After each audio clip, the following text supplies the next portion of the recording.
you want to be rich and you don't want to study it, you have to study it.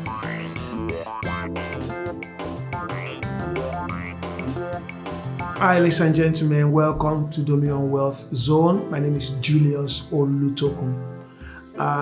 Today we're going to be talking about the 7 pillars of financial success. 7 pillars of financial success. What are the 7 pillars that are necessary if you really want to succeed financially? Like I always say, it's not about how much you make, but how much you are able to keep. So what are the 7 pillars, 7 important things necessary for you to be able to succeed financially? Number 1 is to have a regular income. Without a regular income, there's nothing called financial success. You cannot have an haphazard income and you'll be thinking of financial success. No matter how small the income is, something has got to be coming in, either weekly, monthly, or probably fortnightly, weekly, every 2 weeks, or every month, because you have to pay your bills, you have to meet your expenses, and you have to be able to put some savings and investment aside. So number 1 is to have regular income. So if you don't have regular income today, you need to get one. They say that little drops of water makes a mighty ocean. The regular income does not need to be huge. It does not have to be huge. Probably, if you live in the UK, £2,000 a month, £1,800 a month is not bad as regular income. When I started this journey about 20 years ago, my regular income was about £1,300 every month. And from there, I was able to save, I was able to put things aside, meet all my expenses without going into debt, and I am where I am today. That's number 1. Number 2, you need to set clear goals. You need to set clear goals. Goals enable you to see clearly, vividly where you want to be. It enables you to be able to put all your act together. It enables you to be able to plan. It enables you to be able to project of where you want to be. So you need to set clear goals. And your goals does not mean have to be ambiguous. They don't have to be unreal. They don't have to be complicated. We talk about SMART goals. Your goals have got to be specific, measurable. It's got to be achievable. It's got to be realistic. And it's got to be time bound. So you need to set clear goals. And you will see when they play football, 22 guys will be running up and down the field. They have 2 goals. And when they score into the goals, when they put the ball in the net, and they call it goal, it's a goal. You understand? So the post, that's where the goal goes. So you must be able to look at what are your goals. Probably living a better life, making a self-income, financial freedom, being able to go on holiday, being able to buy properties. You must have goals. Being able to develop a new product. I set some goals about 14-15 years ago. I wrote it down, which is about times 4 or times 5 of what my annual income was then. And now I've achieved that. I've made that. Then I'm setting new goals now of where I want to be. Number 3 thing you need to do, you need a budget. You need to develop a budget. Develop a budget. A budget tells you how much is coming in, how much is going out, and what are the leftover. You understand? And in your budget, you must definitely have what I call surplus. And those are the you have to invest. Although the surplus is not after you spent it, you take your surplus out even before you meet your needs.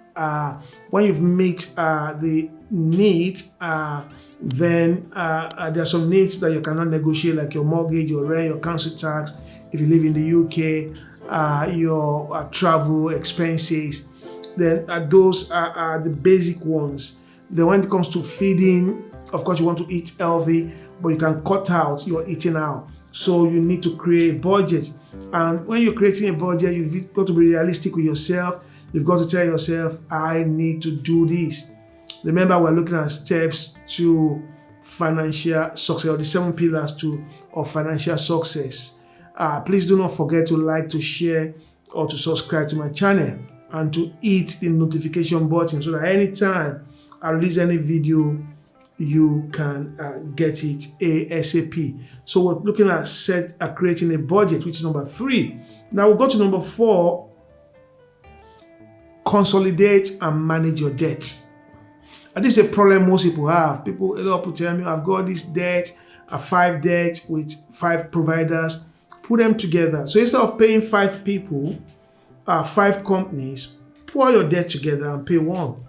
Go to one of the creditors, or take out a new loan in order to pay off the 4 loans, and you are paying one company instead of paying 4 different creditors. I can advise you more on that. I've helped a lot of people in order to be able to do that. I'm not a financial advisor, don't get me wrong. I can just guide you. Then you go to financial advisors in order to be able to do this. But one of the best way to manage your debt is to consolidate them, put them together. Probably you owe 2,000 there, 1,000 there, another 2,000 there, another 1,000 there. That's about 6,000 pounds. So instead of you having to pay 1, 2, 3 lenders, put that 6,000 pounds, put it together and face one lender. They will like it. That lender you are giving that portfolio of debt to will be very happy with you. That's number 4. Number 5, invest, invest, and invest. A lot of us, we don't invest. We invest our leftover. No, you invest as part of your main basic needs. As a matter of fact, I recommend investing 20% of your income. Although if you start with 20 today, you're going to have a problem if you have not done before. So first of all, you start with 2.5%. That's my recommendation. Start with 2.5% of your income. After 3 months, go to 5% of your income. After another 3 months, go to 10% of your income. That's a big jump. Then I'll say do it for 6 months, then go to 15%, do it for another 6 months, and go into 20%. And once you start doing that, it becomes an habit. Number 6. This number 6, a lot of people think, how does that affect my finances? Study about finances. A lot of us, we don't study about finance. We do things without studying them. I was talking to one of my mentees today, and I told her, I said, go and read about this, read about that, read about that. Before we meet for the next session, which is going to be in the next 2 weeks, you must have read all this. Because you need to study it. Even the Holy Book says that we should study to show ourselves approved. Now, for you to become probably as a nurse or an engineer, you've been to uni for 4 years before you do what you're doing. For you to be a teacher, you've been to uni for about 3 years for you to do what you're doing. Now, you want to be rich and you don't want to study, you have to study it. You have to study investment, study your pension, study stocks and shares, study retail, study businesses, study real estate. You need to study. You need to study and study. I would recommend you doing some studies for at least 30 minutes every day. That study by reading on the internet, get some books to read, watch videos on YouTube like this video. Be intentional about it. Don't be watching this video when you're talking to your friends. No, that's not how to study. You need to concentrate. You need to focus. You need to be at alert. You need to be diligent with it. You need to be determined. You need to be disciplined with it. You need to study, study, and study. And finally, number 7 is to protect your assets. A lot of people, they've got assets, but they don't protect it. Be careful how you spend your money. Be careful before you buy anything. I do something before I buy anything. I do a 3-way test. If I don't buy this thing now, what will I lose? That's number 1. Number 2, is there any alternative to what I want to buy? That's number 2. And number 3, what will I miss by not buying this? If I don't buy it now, am I going to lose it? If I don't buy it now, what am I going to miss? What are the alternatives that I can use to replace it? And number 3, what will I lose by not buying it? So you need to do that. You need to protect your assets. You need to take insurance policies. It's very important. You need to be sure that you don't spend your money anyhow. Your asset need to be ring-fenced. If you have stocks, money from stocks must not go into crypto. Because crypto, it can be volatile. You can lose it easily. Money from crypto can go into stocks.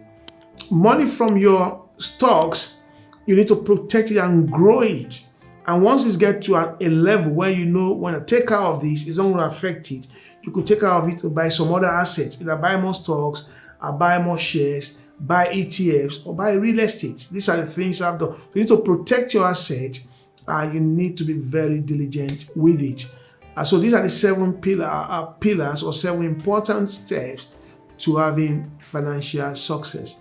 Don't forget to like, to share, and to subscribe to my channel. See you in the next episode. Thank you.